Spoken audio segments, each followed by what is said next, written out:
that's just what people do. The theory is you always find somebody new. I guess there was a time I believe that was true, but now... Yeah, so 15 seconds ago it was absolutely pouring rain. I mean, pouring rain. Look at the sky. You see that? It's beautiful, right? It is beautiful, and it is sunny out here today in Florida while that big old hurricane's hanging off the coast.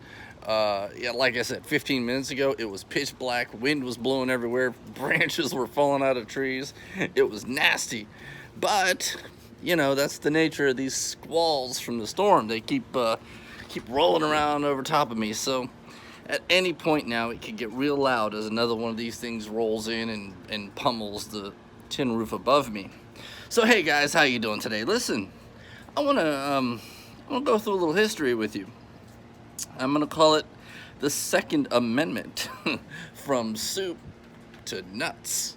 There's a lot of nuts out there today, but there was always a lot of nuts out there. So let's look at the Second Amendment. How did that come about? Because there's a lot of these people right now that are, you know, of one of two opinions, and that is, one, that the Second Amendment was not for people. It wasn't for you and me. It was for the military, the militia. Okay, we'll get into that. And the other is, well, that's an outdated document. That was from a different time, and that time's passed. So we can't, you know, today is not like then. Okay, whatever. So let's go back then. Let's go back to the 1600s, before the United States was even considered to exist, right? Let's go back to British common law.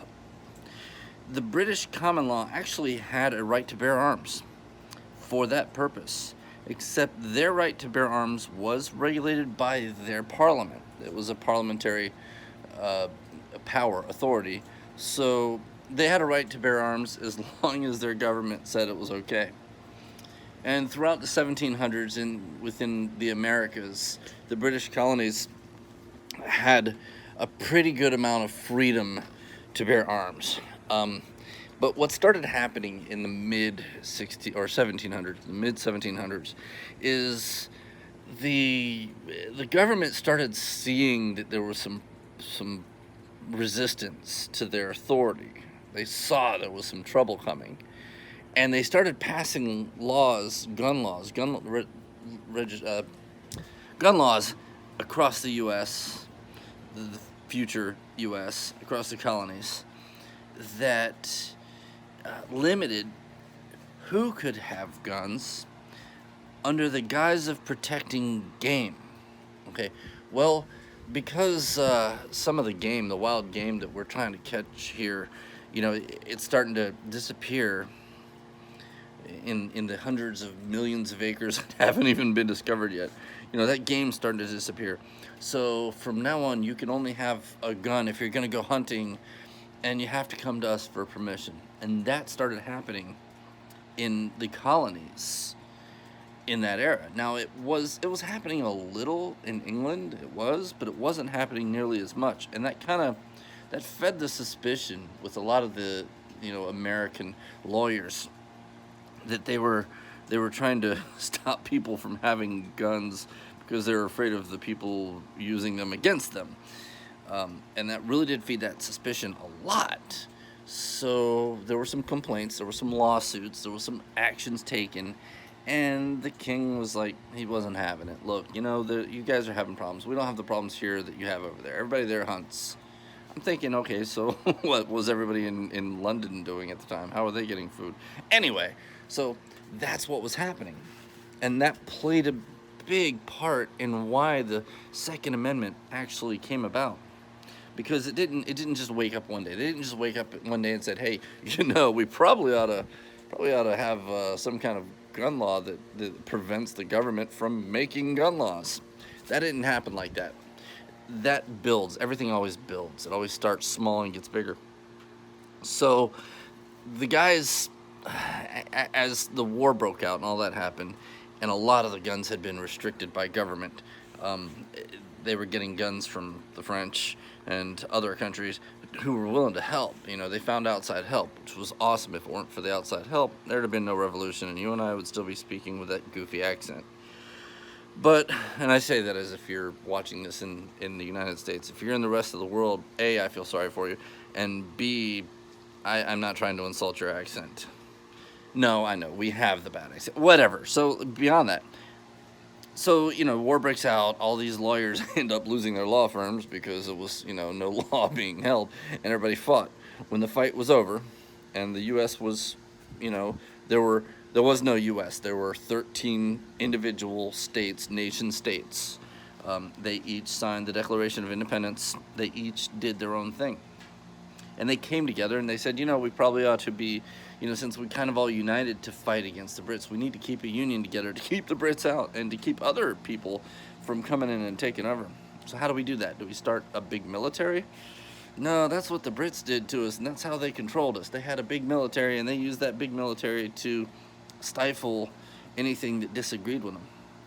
Now understand that, if you've ever read any of the notes on debate on the Constitutional Convention, there were discussions about how unpopular the Constitutional Convention was and how unpopular the whole secession from Great Britain was at the time. It was very unpopular. There weren't a lot of discussions about guns in those debates, nor were there any real discussions about guns in the debates for the Articles of Confederation, which was the first Constitution. It was the first time we came together and, from a political and not military perspective, tried to create some sort of union between all the states. So in both cases, there was not a lot of mention of guns. In fact, I don't remember ever seeing anything about guns or even really militia in the Articles of Confederation. The first place it shows up in American documentation is in Virginia. Virginia established their own constitution, in which Thomas Jefferson entered into their constitution, quote, "No free man shall be disbarred his right to bear arms." I believe that's the quote. It's really close to that. So what he was basically saying is all civilians had a right to bear arms. And then he parenthetically added to the end of that sentence, on his own property.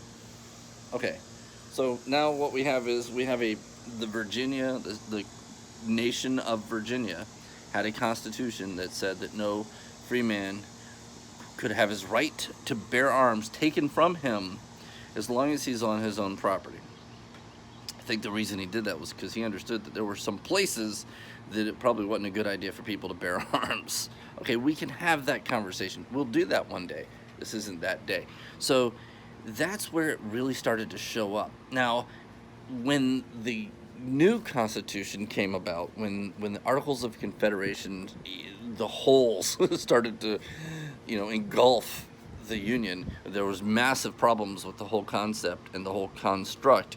They decided, all right, we need to redo this. So if you've ever read the first, then you can understand the second a little better, because a lot of what's written in the second actually is rewriting what was in the first. There's a lot of similarities between the two. There have been some things added and some things taken out, but for the most part, one is a reflection of the other. So the Articles of Confederation are, were the Constitution's father. So the Constitution comes around and they say what they say, and we all know what the Second Amendment says, And there are some terms in there that we need to discuss, and, I'll get to that in a minute. But the point is, when that was added in there, they weren't saying that, because people need to be able to hunt, or people need to protect themselves from their neighbor's, retarded kid or whatever. I'm sorry, I said the R word. I didn't mean to offend you. Mentally unstable kid. So, they weren't worried about that. They had just come out of a revolution against a despotic king. They weren't concerned with little things. They were concerned with government being the threat, and none of them wanted a government. The whole entire argument through all of those debates was, okay, we don't want government. We want anarchy. But if we don't place a government, a supreme government, then a supreme government will rise to the top anyway. Better we place it now than leave it open for a despot to step in and take control. So that's why they did it the whole time. They had to keep reminding each other. And if you read those notes, if you read the things people were writing back and forth throughout the entire argument about the Constitution, they were almost constantly saying, I don't want to do this. I don't want to have a government. But what's the best way to do it since we have to? And that really had a lot to do with the way you should be looking at that Constitution. We don't want government. We don't need government for most things, but there are little tiny places where, yeah, it needs to be there and it needs to be strong. So, how do we decide what to do? Well, that was all talked about. It's all there. You can read it yourself. You don't have to look at your history book, because your history book tells you what they think or they want you to know about history so that you believe them. No, read the actual, the writing. Dude, everybody wrote. All those people were writing. They didn't have anything else to do. They weren't watching TV. All these dudes wrote letters back and forth, and they all wrote notes on all these debates, and there's so many papers out there. There are hundreds and hundreds and hundreds of papers out there. Read them. I have. So, in all that discussion, it was always about the people needing to be able to defend themselves from tyranny, from the government. So why, under those circumstances, would they say, well, you know what, we need the people to be able to arm themselves against government, but we want the government to be able to decide what arms those people can have and which people can have them? Why would they do that? Does that make sense to you? Come on, man. If you're going, yeah, that makes sense, you are an idiot. You're a moron. Seriously, that's like cancer telling chemo which drugs it can use to cure you. That doesn't make sense. It just doesn't. It's senseless. Look, the whole point was to keep the government from controlling the people. So why would they give government that is, presumably the most dangerous enemy on the planet, the right to decide who and how they can be defended against? That is utterly ridiculous. I mean, seriously, the cerebral gymnastics that you are doing to try and push gun laws is unbelievable. So let's get into the language. Let's get into the militia. Okay, what is militia? Well, according to all of them, all of the people who wrote it, which are the ones that matter because it's their language we're talking about, not ours. This goes back before the militia laws that were enacted in the Progressive Era for the purpose of, controlling us. Militia were the farmers. They were the average yeoman, the people, everybody from the poorest to the richest. The only people it didn't include were slaves, and you can understand why. For the same reason they wanted to make sure we were armed. They knew if the slaves were armed, the slaves wouldn't be slaves very long. Well, if we were armed, we wouldn't be slaves, or if we were disarmed, we wouldn't be unslaved for very long. You know what I'm trying to say here. So, militia meant everybody. Now, well-regulated. So what is well-regulated? If you actually read the Federalist Papers, I think the best example, I want to say it's probably 40, I think it's 39, 40, somewhere in there. It's been a while, but I've read them 1,000 times. The discussion is in there about well-regulated militia and what all that means. And I think the best way to see what that means is in there. There's a quotation from somebody who actually opposed the Constitution out of fear for exactly what we're dealing with today. Somebody said, look, we don't need the government.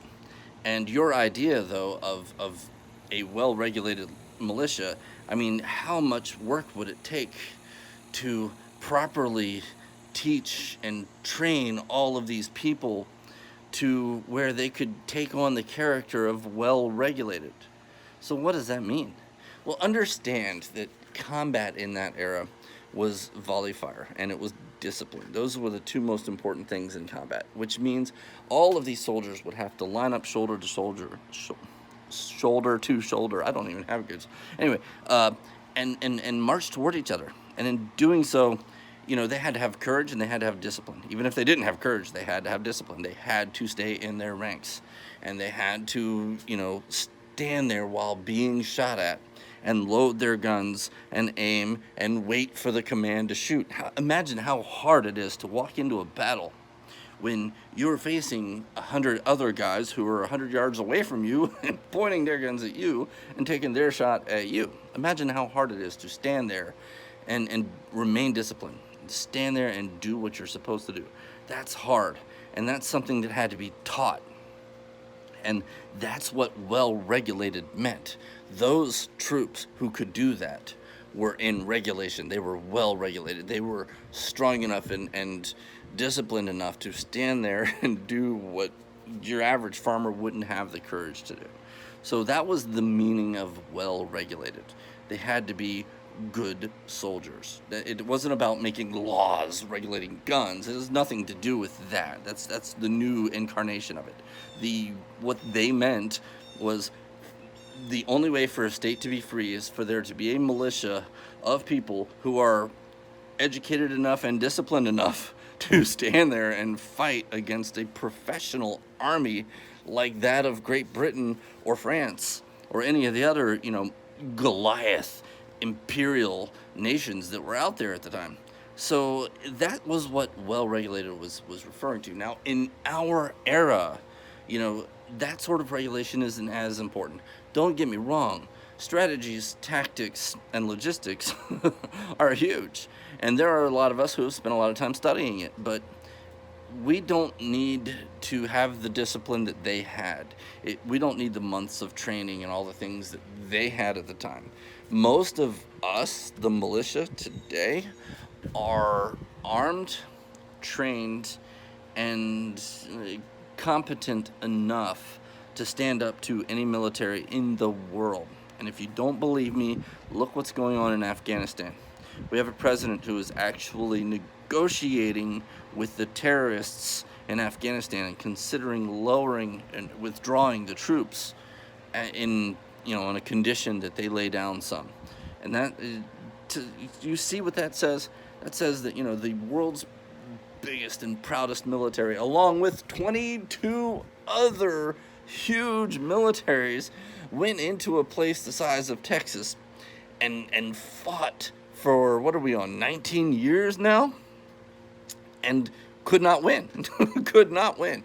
We have been battling farmers in a place the size of Texas for almost 2 decades, and we can't win. So yeah, I think that the militia of today, the United States militia of today, is the most powerful military on the planet, the most powerful military the planet has ever seen, even in the absence of certain amount of regulation, talent, skills, unity throughout. That's one of the things of regulation, is that you need to have, if we're all using the same tactics and we're all using the same weapons, we understand it better, and if one person drops the ball, the next person picks it up and runs with it. That's what regulation meant. So, the right of the people to bear arms shall not be infringed. I don't see anything in there that's even questionable to anybody. The right of the people, not the right of certain people as chosen by the government, or certain arms as chosen by the government. The right of the people, you and me, all of us, to bear arms, not certain arms, to bear arms, shall not be infringed. Is there anything complicated in there? If there is, you are one of two things. You are either incredibly stupid, mind-bendingly dumb, or you're malicious. You are intentionally reinterpreting language to fit your agenda rather than just reading it, understanding it, and accepting the fact that there's nothing you can do to disarm us, and you have no legitimate authority over what arms we have. That's the truth. So we've seen the path. We've seen that, Great Britain disarmed people under we're just trying to save game. We don't want, animals to go extinct. Yeah, so we're going to not let you have guns. Sound familiar? Right? And in fact, there was a lot of times where Great Britain disarmed people because, well, they might be a threat to us. No, Great Britain, you were the threat to us. The one or two instances per 100,000 that we've always seen throughout history, including today. You know, right now, gun violence is, I believe, depending on who you look at, the worst numbers out there are 10. So 10 people, and that includes self-inflicted suicides and accidental and all that nonsense. At the worst numbers you can possibly come up with are 10 people out of every 100,000 people are subject to gun violence. That's okay. I mean, it sucks, and I'd love to stop that, but that's not a reason for you to impede or infringe on my rights. And believe you me, when the government's the only one with the guns, that 1 in 10,000 number is gonna go up fast. Go somewhere where the government decides they want power. That number goes up to 25-30% of the people. Look at Germany, look at China, look at anywhere in the world. So you know that right now, today, there are over 150 constitutions around the world. You know how many of them provide a right to bear arms? 3. 3 countries. 3, including, I'm calling us a country because it's your word, but I hate using that word because we are not a country. We are a union of 50 sovereign states. That's not the same thing as a country. But there are 3 constitutions in the world that actually provide a right to bear arms. And there is only one in the world that makes it universal. Here, the United States, the 50 states of America, we are the only place that you have a universal right to bear arms. Now, we don't actually have that anymore. It's been taken from us, so we've allowed it. And I'm going to tell you this, we are going to keep trying to convince and teach and educate, and we're going to try diplomacy for a little longer. We are going to keep up diplomacy. I say for 10 years. I say we give it from this day. I say we give it 10 more years of diplomacy. Because our founders gave them, from the time they made that statement to the time they started war, was 10 years. It took them 10 years of failed diplomacy before they finally were like, you know what, now diplomacy is expended. There's none left. We have spent every bit of it. Now it's time for us to pick up the arms you've been taking from us and regain our rights. And our hostilities will end when your hostilities against us ceases to exist. That's where we need to be. That's how we need to see this. All of you patriots out there, all of you good, freedom-loving people need to get it together. Look, man, we are not starting a revolution, not in the next 10 years. I will take it, and I will take it, and I will take it. We will keep getting spanked and battered and beaten, and we will try this diplomacy for 10 more years. You have 10 years to get your act straight, and then we're done. We're done. No more arguing. No more debates. No more fighting. You are going to keep stomping on our freedom, and we are going to get sick of it. Thank you for listening to my page. I told you you were not going to like me. I am not your friend. I'm not. I'm not nice. I'm that guy. I am that guy. We're going to have some great debates, man. We're going to have some great. Thank you. I love you. Hit that subscribe button. Keep playing, brother.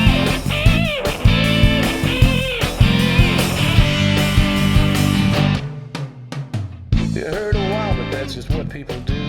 The theory is you always find somebody new. I guess there was a